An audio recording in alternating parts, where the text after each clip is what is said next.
Subscribe my channel and press the bell icon.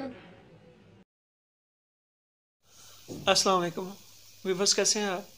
उम्मीद खैर हाफिज़ से होंगे। वीवर्स, आज की इस वीडियो में हम आपको लकोरिया के लिए नुस्खा बताएंगे।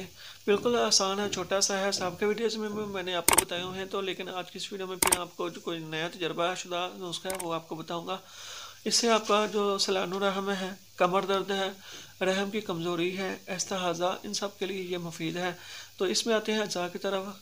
तुखम, इमली कला, गुठली आम, अकाकिया, ये तीनों चीज़ें आपने हम वज़न सफ़ूफ बना लेनी है और इनका इस्तेमाल 1 ग्राम हमरा दूध के साथ लेनी है। सुबह और शाम के वक्त 2 वक्त लेनी है।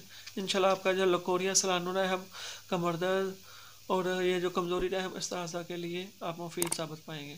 तो आज की इस वीडियो में इतना ही छोटा सा नुस्खा है। छोटी सी वीडियो उम्मीद है ये आपको पसंद आई होगी। मिलते हैं नेक्स्ट वीडियो में, तब तक दुआ में लाज़मी याद रखिए। जज़ाकल्लाह खैर। Press the bell icon on the YouTube app and never miss another update.